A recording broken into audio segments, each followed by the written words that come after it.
Hello everyone, welcome back to another episode of the Craft of the Draft podcast. We apologise straight away for no visual this week.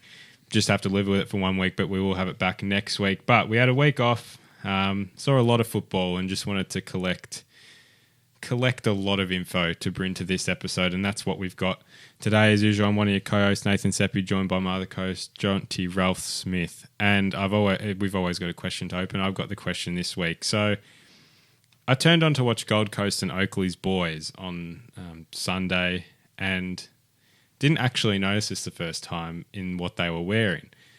And after further inspection today, I saw on their Instagram, it was actually an Indigenous Guernsey. Did you say that? I did not say that, no. It was an Indigenous Guernsey, which, look, it was good. I won't bother showing you now. But it was good. And my question is, which other team should bring one out? And what would you include on it? I straight away go to the Bendigo Pioneers jersey, which incorporates the landscape and the Murray River and lots of things like that. I think that would complement an Indigenous jersey really well. So that's the one that straight away comes to mind for me. For me, I think you could do a lot with Geelong being a Falcon. I think there's a lot to work with there. And I think Sandy's also does work with the Dragon. There's a lot to work with there. But on a more serious note, we saw the AFL Academy game on the weekend. We've seen both of the Young Guns games against Vic Metro and Vic Country. Some Young Guns who have put their cases forward for the mid-season draft and some players from Vic Metro and Vic Country who have put a strong case forward to be included in the final squad. We know the squads were weakened a little bit with no school boys in action, and on the weekend the Vic Country boys who were involved in the AFL Academy obviously didn't play in the Vic Country versus Young Guns games. We also had a couple of rounds of Talent League action, and on the girls' side in particular, we saw plenty of action. But what we are going to start with is the AFL Academy game. They did go down to Footscray on the weekend, and I guess to kick it off, it was great to see a couple of 2023 graduates in Lockie Smith and Riley Sanders go really well for Footscray. And Joel Fraser. Lockie Smith taking home the best on-ground medal for his ability to take some contested marks and his aggressiveness as well. Riley Sanders racking it up in the midfield. But we'll go through all of the Talent League players and give them a ranking. We're going to start with Levi Ashcroft, who got the best on-ground medal. This ranking is from an S, a Supreme, to an A, B, C ranking. So I'm giving him an S. His ball-winning ability in the midfield, his craft, his decision-making, and his cleanliness made it a complete midfielder's performance for mine. Yeah, he's an S for me. I mean, he didn't move all day, and he didn't really move much across the whole two-game series, but, delivers. A player that delivers and understands his craft so well and is confident in what he does, and it shows. So, an easy S, and, yeah, he deservedly won that player of the game in the end. Archer Day Wicks from the Bendigo Pioneers returned from a month-long layoff with injury. I'm giving him a B. I thought he got high up the ground and did get his hands on the ball at times. There was a moment in the third quarter where he sort of basketball bounced it up to himself, but he was able to find his way in some offensive scoring chains. I think he kicked a couple of behinds, but I give him a B. Yeah, well, did try to show some aerial ability as the game wore on, and I wish he did have a game or two leading into it, because you knew it was always going to be that working himself into it type of game. I'd be harsh and say it's a C, but given he's come back after a month off, it is harsh. Yep. That's where I lie, but it wasn't bad. No, it wasn't a bad performance, but he can produce so much more. Xavier Lindsay is one that just finds a way to fly under the radar. I'm not sure how, but certainly on the weekend I thought he was one of the better performers for the AFL Academy. He provided drive out of the back half. His overlap was there. He was efficient with his kicking as well and made really sound decisions. I'm giving him an A. Is he under the radar? I feel like he doesn't get the external attention that he deserves. If you're going off pure footy IQ, he's a top 10 player. Yeah. In that regard, he's smart. He understands, and that goes back to even, I know he's done it for a while now, but the grand final day game last year, his vision out of D50 nails it every time. This is AFL Grand Final Day. AFL Grand Final Day, the Future Stars game, and just understands when to take his moments, and tactically, that's a team he was in that was pretty clueless in terms of they've been together for one game, right? Still understands where to roll out, and all those little things. So I'd say an A, and impressive, and doesn't have to touch it that often, but when he does, he'll do something good with it. Certainly. Sam Marshall played out of defence with the burgeoning midfield that the AFL Academy did have. I think he might have worked up to a wing for a quarter as well, but he set the game up. I thought I'd give him a B. I'd agree. Pretty content in that back line, so yeah. Ricky Mentha was one who spent some time on the wing and also in his favoured small forward post. I thought he was a little bit quiet, wasn't quite able to work his way into it, which can happen with small forwards and with wingers as well. I'd give him a C. Yeah, it was definitely a C. It was one, and I'm going to be more critical than you in these reviews, but yeah, it wasn't his game. I think he does need to kind of elevate to another level now, because we know he's got that ability to game change in forward 50, but I think he does need to definitely showcase a bit more of that element up the ground and produce a bit more efficiency. I reckon that was probably what let him down in the end. He got his hands on it a few times, but didn't really use it as well as what he should have. Rushed a little bit, possibly. So I think there's still, so early in the year, but I do think he does need to build a bit more element to his game, or else he might fall behind in terms of he's got that X factor. It's where else can you impact and do those little things as well up the ground. Christian Moraes is one who would have been determined to bounce back from the first academy game where he was below what he would consider to be his best. I thought he showed his turn of speed, his cleanliness, and his determination as well across the day. Unfortunately, his day did finish early with an injury. I'd give him a B. I'm surprised you give him a B. I thought he was on track, especially at halftime, for a best on ground performance, and I said he was my prediction purely out of, a character like him would be pretty angry with the way he performed in the first game and would want to prove a point. And I thought he did for the most part. Like, was getting to the right spots, really good vision, kicking inside 50. That was doing, one that hit up Archer Day Wicks, like I think was doing really all the real little things as that real offensive mid. And he wasn't able to show it as much with the physicality he was getting beaten with in the first game. And I thought he did it really well. So it was disappointing he went off with that injury, because I thought he was really kind of proving a point that he can match it at that physicality, and his game can impact really well. But I'd say it was an A. I don't think he did too much wrong when he was on the field. Finn O'Sullivan, I'd give a B. I thought he had a couple of nice moments. Obviously, his second match back from injury after playing schoolboy footy last week, I believe. He, looked most at home in the midfield, obviously his preferred position, but spent a bit of time everywhere.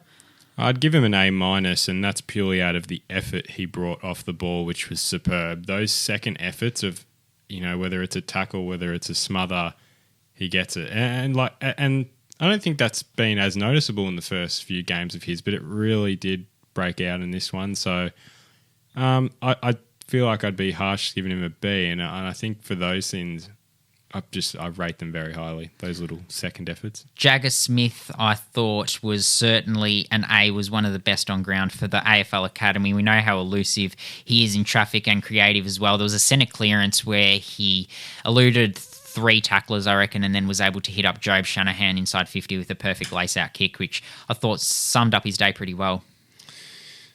Yeah, I'd have to agree with that. I couldn't really argue on that point.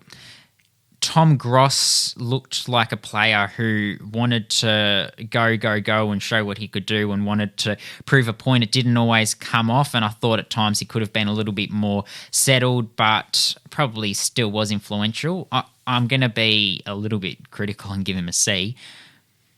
Yeah, I'd give him a C as well, and me being genuinely critical, he knows how to get his hands on the footy, right? He's a smart player in that sense. His issue has been in the past couple of weeks, he'll get those moments offensively and blaze away a bit. Doesn't have that finishing polish at times.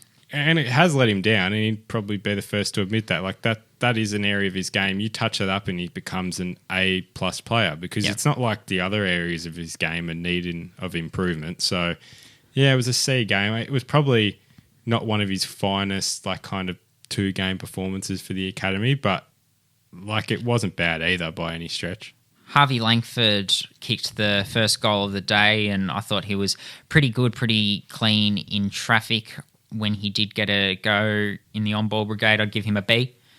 I'd give him a B as well. Very productive when he does get around the ball. Kind of understands his role really well. I love his leading patterns. He's pretty strong and just powerful to get off the mark and get his hands up. And yeah, it wasn't a similar goal to the first game, but that impact straight away. He knows how to do it really quickly, and I think it was a great stepping stone for him to compete at that level and show he was very impactful. Didn't really put a foot wrong. Jack Whitlock came out of the side for the AFL Academy and his brother Matt came into the side. He was very calm in defensive 50. I'd give him a B.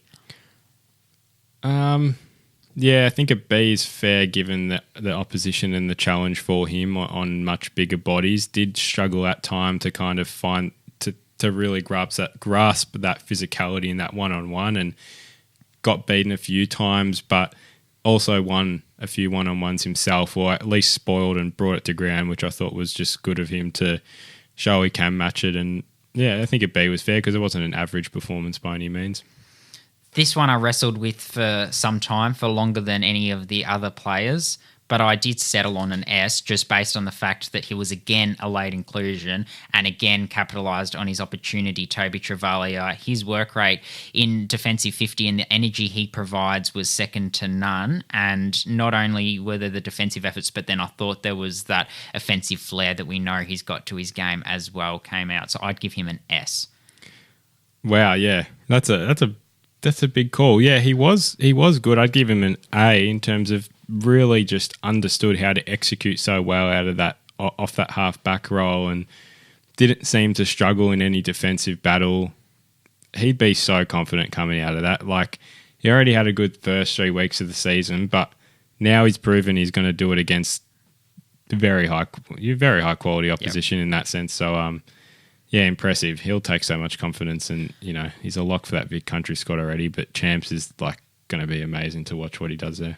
Ollie Dean clearly built on what he did in the first game. I thought he took a really nice defensive intercept mark, a contested mark that was, and was involved in general play as well. So he didn't panic when the ball was on ground level and he needed to dish off to teammates. It felt like he was more competitive in the ruck as well. So I'd give him a B. Yeah, I'd give him a B as well. You noticed him a bit more than I do, and rucks are hard to really... I mean, when you notice them, it means they're just going absolutely berserk out there, but he definitely did provide a bit more of a ruck contest, and I think he's got the fundamentals there. I think it's still just providing a bit more of a real physicality and provide more physicality and a bit more of a battle just across the ground. That's probably where he lacks at the moment, but... that's probably raw for a ruck still. Pretty good appraisal, yeah.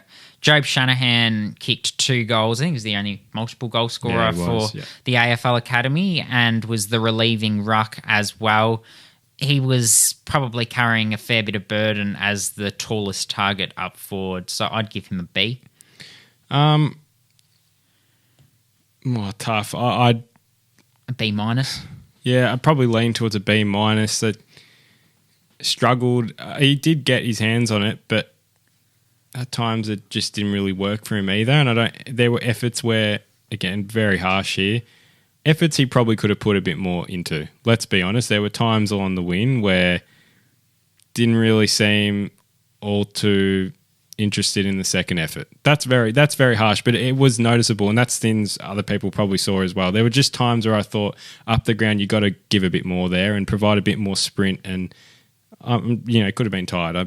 I can't talk. I can't run 5Ks. So, but that was probably my one criticism of him that would lower that grade in the end. Sammy Lawler is another one, similar ilk to Fino Sullivan, played schoolboys last week, played really well out of the goal square, and he was really good aerially, and I think that's what was really impressive to see. We sort of know what he can do when he's in the midfield, and I think you've talked about how good of a powerful midfielder he is, and up there with the best in the draft class when it comes to that, but he's able to take a good clunk overhead clearly. I'd give him an A just for what he's able to do there. In fact, I said Job Shanahan was the only multiple goal kicker. I reckon he might have kicked a couple as well. He certainly had some shots on goal and also spent some time in the on-ball rotation. Yeah, I'd give him an A as well. He could almost fall into the S tier, but probably didn't do it for the 4 quarters. Yeah, but when he did have his moments, even up the ground, he was really productive as well. looking inside 50, like really precise bullet type kicks to a lead, and just seemed to slot back seamlessly into football. Like didn't really put a foot wrong, and it was just his vision, his general ability to read the play as well around him, and he was putting himself in good spots and got rewarded towards the end of it as well. Josh Smiley, I'm giving an S to. I thought this AFL Academy game in particular was one that really separated the top prospects from the rest. With, we obviously saw what Jagger was able to do. We saw what Finn O'Sullivan was able to do, albeit off a limited preparation. Maybe Christian Murray is a little bit less just because, something out of his control, wasn't able to play the fourth quarter. But those really, really good players really stood up, and I thought he led from the front. There was one moment on the wing, the near wing, if you're watching from, I guess, the broadcast side, so to speak, he sort of fended off 2 tackles just with his sheer power, and you just knew he was going to be able to burst through them, and I thought that really summed up his day. He always backed himself. He played in the midfield, played in defence, but he was one who was hard to pin down even for players who were seasoned at VFL and AFL level.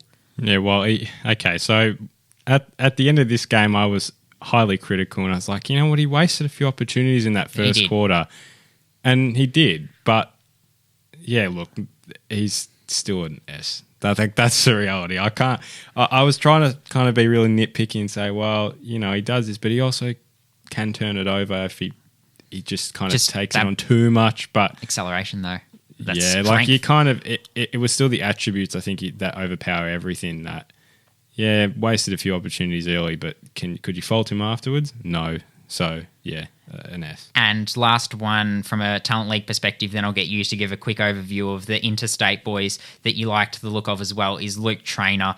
I'd give him an S. You could easily have given him best on ground again and you wouldn't have batted an eyelid. His intercepting was outstanding from the first 5 minutes of the day. He had 2 early intercept marks that really set the scene. His creativity coming out of the back half was outstanding. And there was a moment in the third quarter, I want to say, where he trapped a ball that was coming in really awkwardly, a grubber ball. He went to ground. He was then able to collect the ball, accelerate away and hit a target. And everyone in the grandstand, which contained dozens of recruiters and managers, just applauded, because it was one of those players that you go, wowee, how on earth did he manage to do that?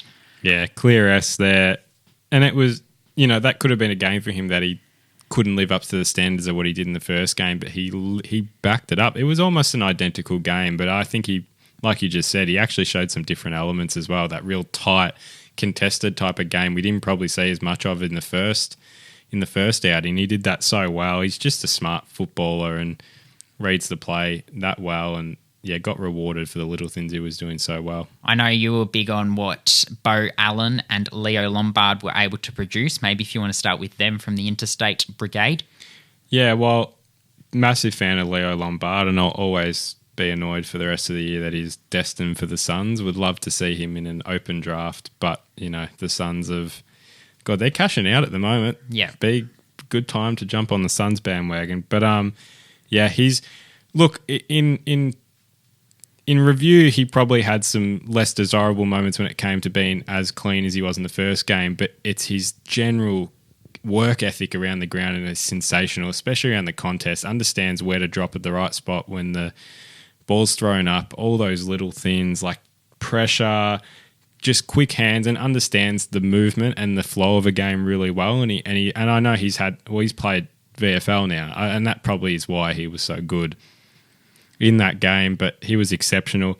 Bo Allen was really good, I thought, out of D50. He was a real composed character. He's not a real big key defender, but he's 190, but was really well balanced, I thought. Just really good footy, smarts around the contest, was just clean by hand generally, and got good exit game going, I thought. And the only other two I thought be worth touching on out of general interest as well, Malachi Champion, WA boy as well, had some flashy moments. You can kind of see why he's talked up quite a lot over in the West, and Sid Draper as well. Is it Sid Draper? Yeah, it is Sid Draper. Yes, had some good moments up forward. Tall, real physicality. You notice that he's big. He's massive, and the Camporellis were good. Yeah, they're good. They're good, and they'll be at the Blues, so can't complain with that. But that sums up Academy, Young Guns. Young Guns we move on to now.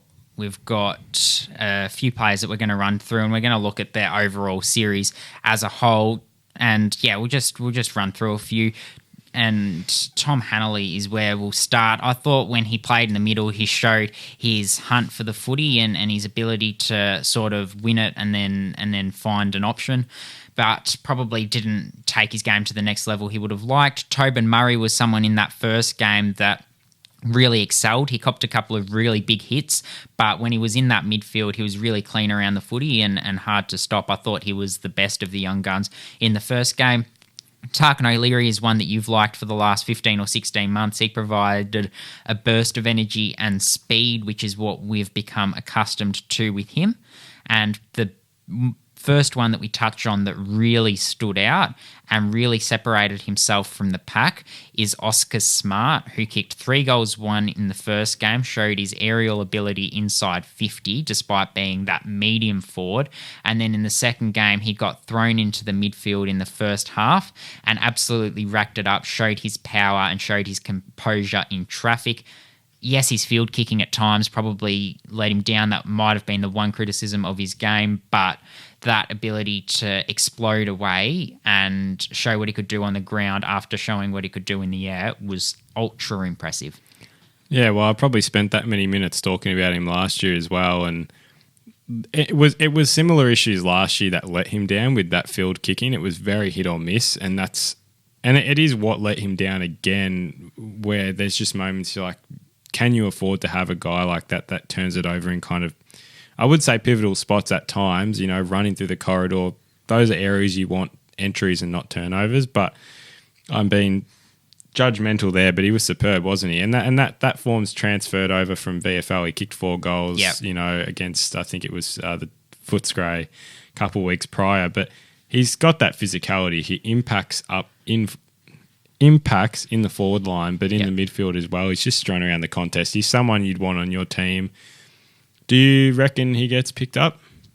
I think he's done his chances no harm, and I am interested to see what he does in the next few weeks with Essendon before making a comment. But I'd like to think that he has it in him to make an AFL list based off those 2 games alone. Well, it looks like he's put the work in. The only doubt I have is, you look ahead at this draft and what are you looking at? 25,000 midfielders.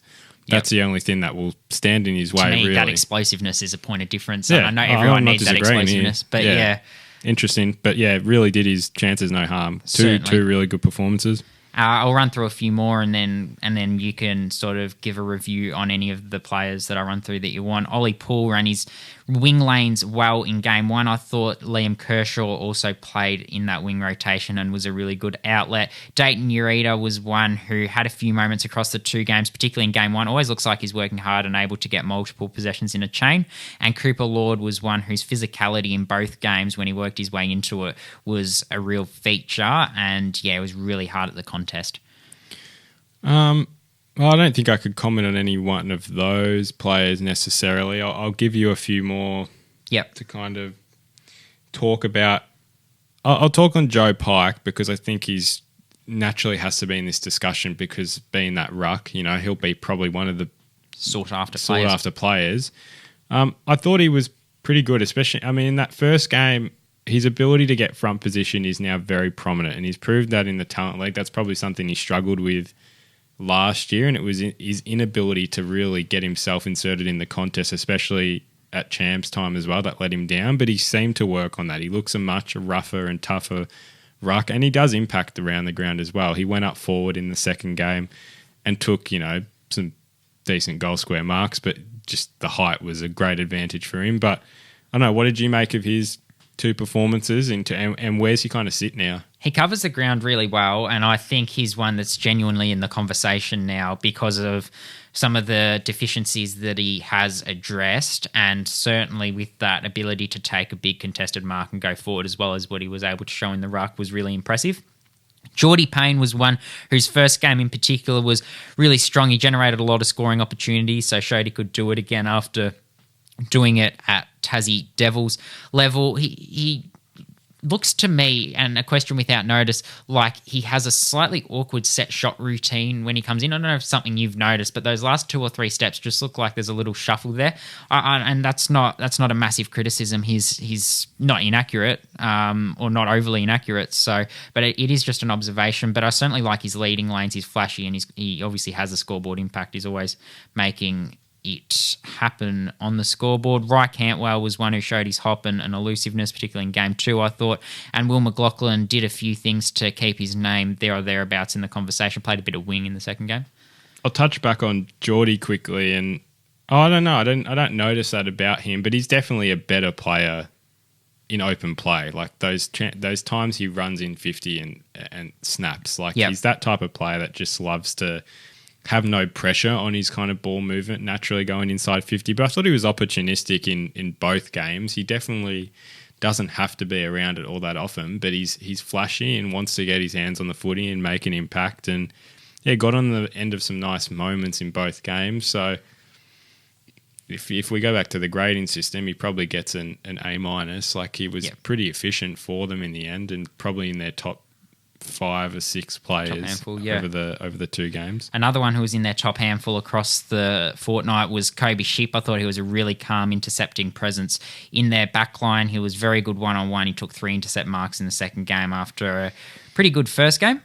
Well, he tried to show that to generate some drive out of D50 on Sunday, and show a bit of that really aggressive offensive element to his game, because he does have that good one-on-one presence. But he was pretty good in both the games and gets in the right spots. And I think it was that ability to take the game on that really impressed me with him. And, he doesn't have that in his game, and he's kind of just sorts back into the average defender. But it's that ability to take his game to another level and show he's got that offensive element to him as well that I think he did really nicely. 3 more defenders I'll touch on in Cooper Trembath, who got the captaincy for the series. His intercepting was good, as it always is, particularly in that first game. He was irrepressible. I thought his kicking at times did let him down, unfortunately, which was a little bit of a shame. Riak Andrew was really reliable in defensive 50, took a couple of intercept marks in that second game, and certainly when the ball's coming in, you can back him to take a mark.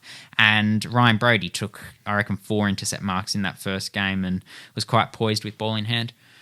Yeah, the only one Trembath had a lot. I reckon his first game was a bit better than his second. That willingness to compete early is something I kind of wouldn't stop talking about in the first couple of weeks, and I thought that's really improved, and thought he was able to translate that really well. Remy McLean is one we have to touch on. I think he's one who, almost as much as Oscar Smart, has really elevated himself after this series. I've always really liked Remy McLean dating back to last year as a lockdown defender, but now showing what he's able to do when he gets a run and jump at the footy, when he stretches his hands up, I thought he was really impressive. He was a really imposing presence in that forward line for the Young Guns. He finished with 4 goals too, showed at times that he was capable below his knees, particularly in that first half, but certainly when he's standing under a high ball, you can back him to take that mark. He's really hard to stop when he gets a free run at it, or when he's standing underneath it and doesn't have anyone putting any body on him. Yeah, well, he understood how to get to the right spots and was leading well, and that height was such an impact in the end, and used it to his advantage. So, yeah, he's one I don't know where I'd rank overall. I don't know. I just feel like he did everything. He just was in the right spots at the right moment. When I compare to the opposition, I feel like he was defended quite poorly, but it was, at the end of the day, it was productive performances. So can't really dismiss what he did at all. But I'm interested to see if he really is in conversation. Last 2 that I'll touch on, Ned McGuinness, I thought was pretty hard at the footy, belied his size, the amount of toughness that he did bring, particularly in that first game. He was willing to get his hands dirty. And Lockie MacArthur, I would love to have seen him play down back, but he went up forward and had 7 scoring shots in that first game and was a real presence, and showed that he does have that forward craft, even when he has been accustomed to playing in defence and training in defence for so long for the Western Jets this year. Yeah, we didn't really get that many opportunities in the second game, but he was able to make an impact in that first game, 100%. So, yeah, I was hoping for a more lively second game, would have done his chances a little better, but at least that first game he was able to show a bit of productivity. But I'll pass to you and we'll go through a few Metro and Country boys from those two games who we think have pretty much done their chances the world of good through their performances. Yeah, to get selected for the final squad. And as we go to air on Monday night, we aren't aware of the Metro squad, although we are aware it is being announced tonight. So we'll reel off these players who we think, have gone well. And the first one that I'm going to start with is Cody Anderson. I've got in my notes here, Cody Anderson, wow. I don't know what else you can really say about Cody Anderson because his last month of form has been absolutely stunning. So he's one who, has backed it up again in the last couple of weeks since we last spoke. He was clearly the best midfielder for mine across either team in that first Young Guns versus Vic Metro game. He was really clean and had all of the trademark attributes that he has, and then played a really strong game in an undermanned Eastern midfield on the weekend where Moraes and Smiley were missing. Well, I'm going to keep reserving opinion on him until I see what he does at champs level. That will be the ultimate decider of where I sit with Cody Anderson. And he's got the most notes every time I watch him. And he's good. And I'll never deny he's not a good footballer. My question mark with him is how is he impacting offensively that isn't within the contest? So just around the ground, he does have good moments where his kicking is so neat inside 50. But there are also a few moments of turnover. Question. Yeah, but I still think there is a difference between him and those elite midfielders. And I know he's a bigger size. He's a different type of midfielder. But I just wonder what that type of midfielder can produce at a senior level and what the role is there. That's why I say I'll wait till champs, see how he performs against really the best mids in the country. So. Hopefully he gets a go in that midfield rotation as well. He's clearly a midfielder, not a half forward or a half back. Yeah, let me just clarify. I'm not saying he's bad football at all. No, not at all. He's been one of the Eastern's best all season, and he's definitely come out and proven a point. That's just where I'm just questioning, because it's a draft full of midfielders, so he has to have a real point of difference. And I know it's that contest work and that real grit and determination, and it's so prevalent. But what else? Where after that? And I know. I'm not going to make you continue and give me the we'll be here till midnight. Yeah, so just saying that's just where my thoughts are. But yeah, he had a terrific Young Guns game. We'll move on to Nash King, who had a really strong game as well in that Young Guns versus Vic Metro game. I thought he really took the game on, and we know that he isn't afraid to put his head over the ball and never shirks a contest, and certainly showed that again. Yeah, I'd agree. He's really coming into the season quite nicely, doing all the little things well, and I think there's still another level with him. I don't think we've really I think we've only reached the surface of what he can do this year. I think when you look at really tough midfielders in this draft, you think Cody Anderson, you think Nash King, you think Luca Grego, and I think they've all sort of had a good month of form. So that's really good to see. Obviously, there's others that are flashy, like your Josh Smileys and your Finn O'Sullivans, your Jagger Smiths, etc., Levi Ashcroft as well. Speaking of flashy, Jack Ryan is exactly that, and he showed his turn of speed and ability to impact at stoppages as well.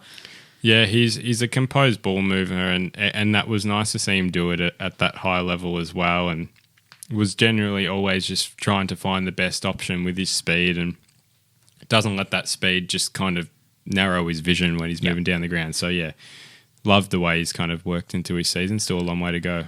Tom Sims is one who had real presence in forward 50 for the Vic Metro team against the Young Guns, kicked multiple goals and was clearly their focal point going forward. And Keaton Martify-Forbes, I'll throw into that as well. Again, plays above his size, 4 goals, really imposing. Again, we've talked about it before, but he plays above his size. He's a lot smaller than what your traditional key forward is, so that's always going to be the question mark that languishes around him, but certainly did what he could. I was quite impressed with his game. It was other things as well, that tackle pressure, and just presented really well. And he was very efficient with the ball in hand. So his last 2 Metro outings have been really, really good.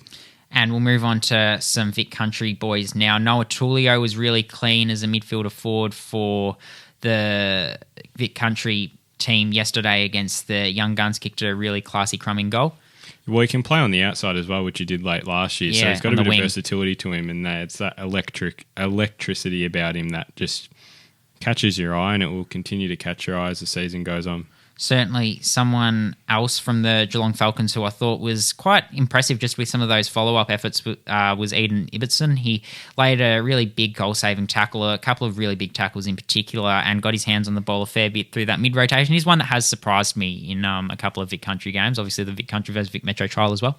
Yeah, well, he's brutal and he knows how to get the ball on the outside. He's clean and he's just been a real tough, competitive, just running kind of half back at times as well. That has just been really great to watch, and he's got really good stoppage craft as well. So interested to see how his time back at the Falcons suits him for the next couple of weeks. A couple of tools. James Barrett kicked 2 goals and a really clever assist where he sort of socketed it to a teammate in a tough day for Vic Country forward. So it was good to see him go really well. And Jordan Doherty is one who's actually eligible for the mid-season draft. He's a 19-year-old. He's a mobile ruck forward who really backs himself in general play. Yeah. I think that's something you noted, Nathan, but certainly is able to take a clunk as well. Yeah, 100%. Takes the game on. Like, for 200 centimetres, he'll take it on like a key mid. Like, it was pretty good, and I like that. It shows a bit of versatility for a tall as well that, could just kind of fall into that tall, slow mover category, but doesn't. Likes to take a new element. Zayden Lockwood locked down, and Joe Berry was involved in some scoring chains, which is what we're accustomed to from them. All right. So that probably rounds out the Young Guns, Vic Country, Vic Metro element of the podcast. We'll move to last week's CTL. So that's going back to the 20th, 21st weekend. I'm gonna run through all the scores of the last 2 weeks, and then I'm going to go through the ladder and give a bit of an update. But Gippy beat Sydney's Academy by 10 points. Giants Academy beat Tassie by 12 points. The Jets had a pretty nice day out against the NT, winning by 149. This week, the weekend just gone, Sydney's Academy did a number on Eastern and won by 58. Gold Coast did a number on Oakley, won by 57. Tassie beat the NT by 85.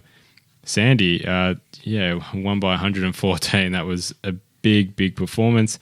And the Knights, what looked like a really thrilling contest, beat the Lions by 3 points. And to go through the ladder at this point of the year, I'll go through conferences because that's really where the ladders kind of end up at the end of the year. But in the Metro Conference, Sandy, Eastern, Calder, Northern, Western and Oakley. In the country, Geelong lead, Bendigo, Gippy, Tassie, Dandy, Murray and the Rebels. So we're going to go through a few of the better performances. We're not going to go through each game, but I'll let you start off. And obviously the Jets had a pretty big day out against the NT. Yeah, so we're starting with the boys. We will go come to back girls, to the girls. But yeah, they did. Eddie Niembo playing his first game of the season for the Jets. A former Northern Territory boy himself actually kicked 6 goals, playing up inside 50, so that was really good to see. Daniel Snell had his best game of the year. He was really impactful at stoppage. Darcy Weeks returned unscathed from yet another concussion issue, so we just wish him all the best, and hopefully he can get a really good run at it and show what he can do, get a clean bill of health, because he certainly deserves it with how persistent he's been.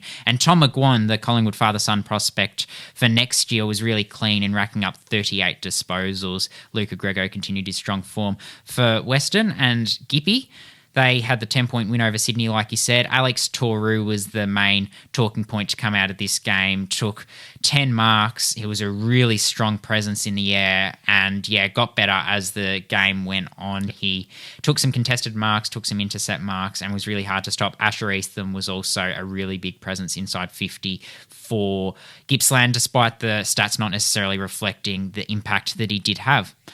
I'll move to the Sandy game, the 114-point win. And, with big wins like this, it's hard to really know what to make of it. But the big performance here was Bailey McKenzie, who kicked 7 goals and missed 3 of them. So could have had a bag of 10 if he kicked all of them. But 13 marks. Yeah, hard to know because we haven't seen this game yet. So he could have had a pretty poor opponent, but 7 goals nonetheless in a Talent League game. Yeah, that's pretty impressive. Yeah, certainly. Ricky Theodoropoulos kicked 5 in this game as well, and that shouldn't be overlooked just as a result of Bailey McKenzie's day out. He played his first game of the year and acquitted himself really well. He's a really good crummer. He's a small forward and he's a bottom major. So good to see him get a run. He got a run last year as well as a double bottom major. And then Ollie Moody on debut kicked 3 goals, and Josh Dolan, we know how good he's been to start the season. He just continued that on. Now in the Oakley game, against the Gold Coast. They had a disappointing loss, although they were severely weakened by the schoolboys in the academy game. But we saw Kane Emery run through the midfield and had a real crack. Kobe Askew was really hard at the footy in the midfield. We know he usually plays a small forwards role. I believe he's been doing some training at Box Hill as well, Kobe Askew, so that's really good for his footy. And Lucas Tovey down back was one who held fort on a wet day up on the Gold Coast. It was bucketing down there when turned on the stream at one point. So, yeah, wouldn't have been nice conditions. And touch on Northern and their very, very close win against the Brisbane Lions, which looked like a cracking game. But Zach Johnson continues to just turn it on in 2024. Another really, really top performance. 2 goals, 27 touches, 5 tackles, 5 inside 50s. He's the complete defensive mid that really just understands how to, go at it and affect the game in different elements as well. Just love the way he goes about his footy. He has to be one of my favourite players to watch. Lucas McInerney has to be one of mine. He finished with 18 and a really critical last quarter goal. Liam Farrow was good to see him have some presence. Finished with a few big marks and a couple of goals as well. And that wraps up that game and Tassie's game against the Northern Territory. Lenny Douglas, probably the big talking point out of this one, 23 disposals and 4 goals. He only played 3 quarters. So to do that from 3 quarters is some effort, and we know that he's had a pretty strong start to the season. Depe Oli Qbank as well had his strongest game, so hopefully he can use this as a little bit of a launch pad to kickstart his season. He had 32 disposals and 2 goals, and it was good to see Jasper Hay, a really highly regarded bottom-aged ruck, get a go. He finished with 33 hit-outs, 7 disposals and 4 tackles, so that follow-up work was there. But yeah, he's behind Max Mapley and Ollie Dean at the moment, just by the way of the fact that both of them are key position ruck type players who are eligible for the ruck this year as overages and top age prospects, but he's certainly one that we'll hear a lot more about from Tassie across the next 12 to 18 months.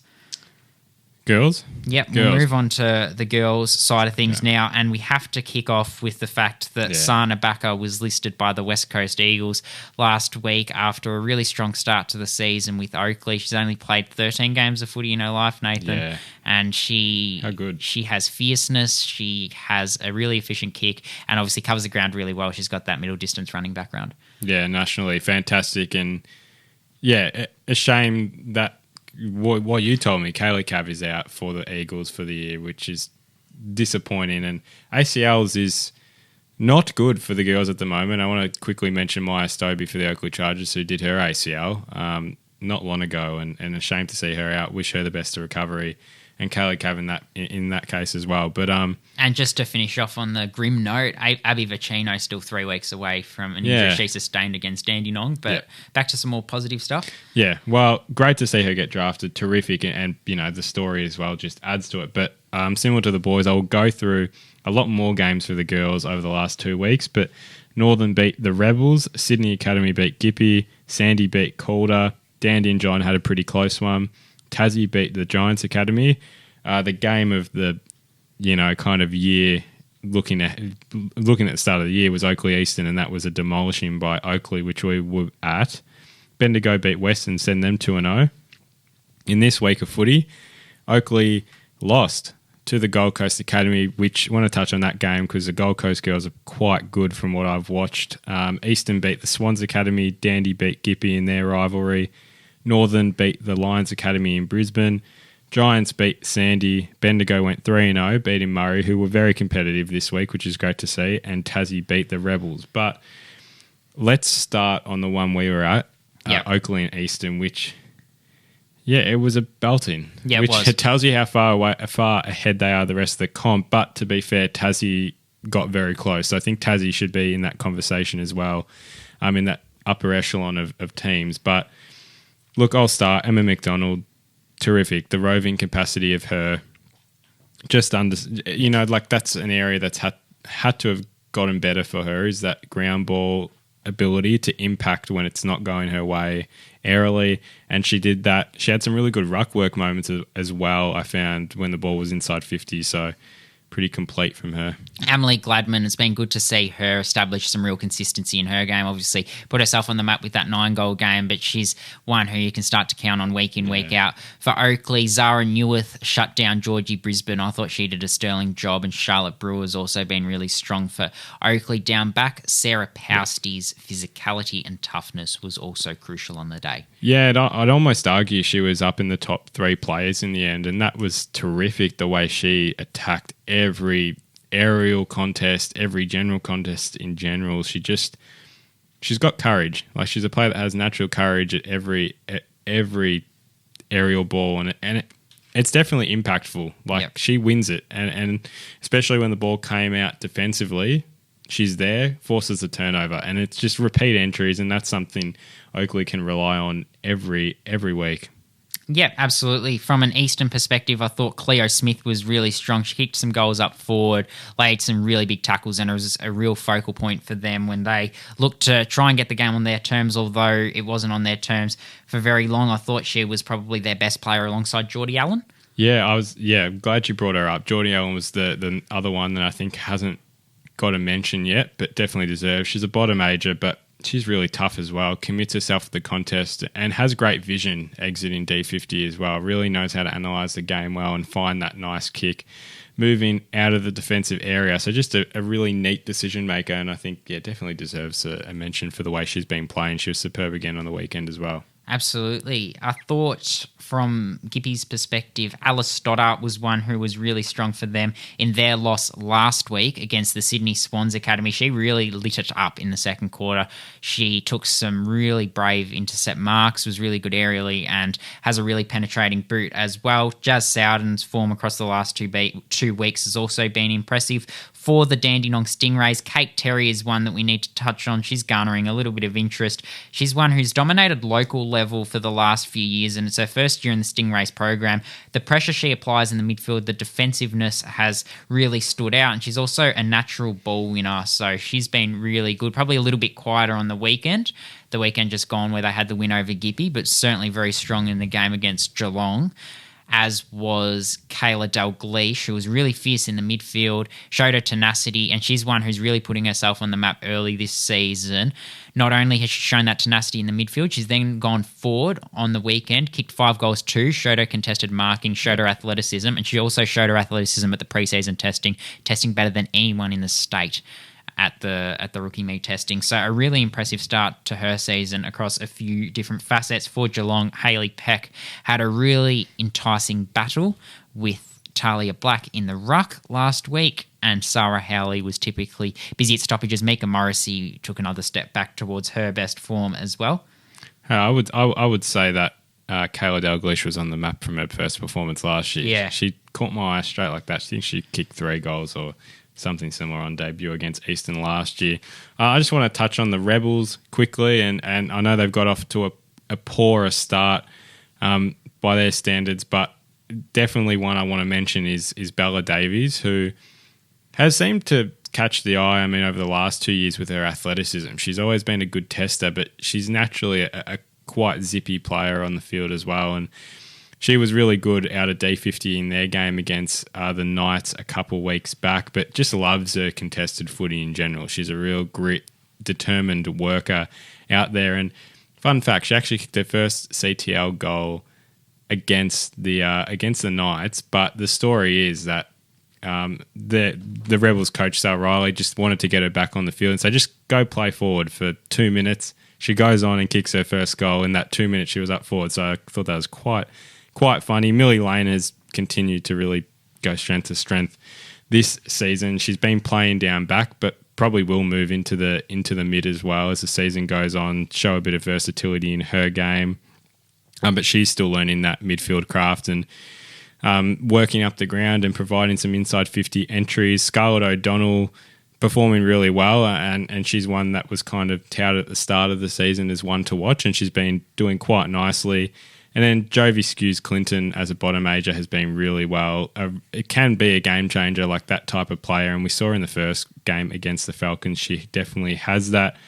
Claire Marnie, I think we'll keep talking about her as the season goes on, but she's standing up as a leader as well, and one that impacts the way others play during the game. So, yeah, a lot to still like with the Rebels this year. It's just hasn't translated on the scoreboard yet. Really good to hear that Jovi Skews Clinton is going well, and she's certainly one that we're going to hear a lot more about in the next 15 to 18 months. I think Tassie had a really good performance on the weekend, and Misha Barwin's one who's really putting her name on the map. 27-3 as a game-changing midfielder, so she adds herself to that really strong bottom age contingent that Tassie have. Priya Bowering was also really strong for them, and Ava Reid, who you've really liked, 2 goals for, so as always finding ways to have shots at goal, and her pressure was at its trademark best as well. Sandy went down, like you said, to GWS's academy, but Mia Zielinski was able to, as per normal, have plenty of shots on goal, and a really rounded performance from Sophie Mackay, who finished with 31 and 2.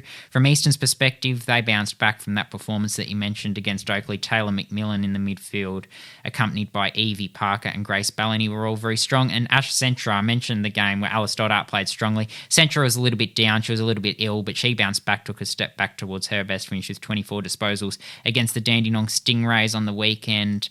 Nikita Harris, Gemma Reynolds, a couple of others that performed well, and we obviously touched on Kayla Dalglish kicking 5 goals too. Nathan, Bendigo and Murray had a really enticing clash. Murray got the jump early, Bendigo able to reel them back in. Yeah, well, Murray did get out to a pretty decent lead in the first quarter. Looking on the worm here, the most it was 19 points towards the end of that first quarter. So it was great to see them back at a competitive best, which was really good, and we hope they can continue that as the season goes on.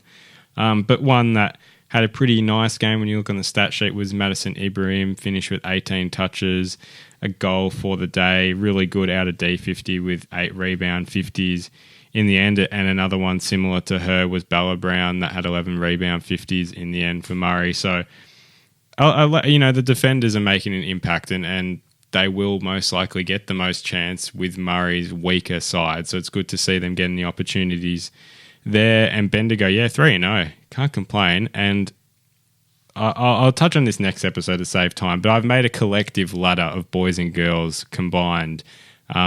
Bendigo are topping that ladder, and they're 3-0. They'd be so impressed, and that's great to see. Lou Painter again, 32 touches and a goal, and the next touches is Jamaica Douglas with 18. Lexi Gregor, who Pies have been really big on, finished with 3 goals, and that was probably her first real breakout performance of the season. And Gabby Drage backs up her round 2 performance with 2 goals again, which is terrific to see. Oakley and Gold Coast, if you want to touch on that one quickly. Yeah, well, the camera work looked absolutely atrocious. I think I showed it to you. It looks so bad. But, yeah, Oakley went down, but they, put up a pretty good effort. They were actually up by 16 in the third quarter. So that would have been a terrific game to watch. Sarah Pousty again, 24 touches. Super impactful. Maggie Miney's continued to play some really consistent footy. A goal, 23 touches. Sienna Tallaredi was up there as well with 21 touches and 8 rebound 50s leading from the back. So, yeah, good to see Oakley really challenged. That's great for them, actually, and it will really help their crop improve and not just win by 10 goals every week. So good to see. Tips, Nathan? Yeah, God, forgot all about the tips. How could I forget about the tips? And I haven't updated. I actually went through and did our tips and calculated because I was never actually keeping track. But so this is collectively, I'm on 37, you're on 33. And the only difference is that I lead the boys by 4 and the girls are level. So okay. That's where we sit. You want to go through girls? We'll breeze through the girls first. Murray versus GWS's Academy. Giants Academy. Likewise, Gippsland versus Western Jets at Morwell. I think Western get their first win. I think Gippsland will be too strong in that one. Sydney Swans Academy against the Tassie Devils. Tassie. Likewise, the Dandenong Stingrays play against Gold Coast's Academy. Oh, Gold Coast. I think Dandenong having the home ground advantage. I'm going to give them the edge in a slight upset. Geelong against Calder. Falcons. Yep. Likewise, GWV have the Bendigo Pioneers. This will be really close, actually. I think Rebels will get their first win. I think the Bendigo Pioneers will move to 4-0, and Eastern have the Brisbane Lions Academy. Eastern. Yeah, I'm going to agree with that. On the boys' side of things, we've got Murray playing the GWS Giants Academy. Can you go first? I actually don't know. I'm going to go Murray. I'll go Giants. Gippsland are playing Western. Gippy. These are double headers, by the way. I'm going to go with Gippy as well. Sydney are playing Tassie. Sydney. Yeah, I'm going to go Tassie. That's just on the hard. road. Academies are so hard to predict. Northern versus Oakley. Northern. Northern as well. Sorry, Chargers fans. Eastern versus Brisbane. Eastern.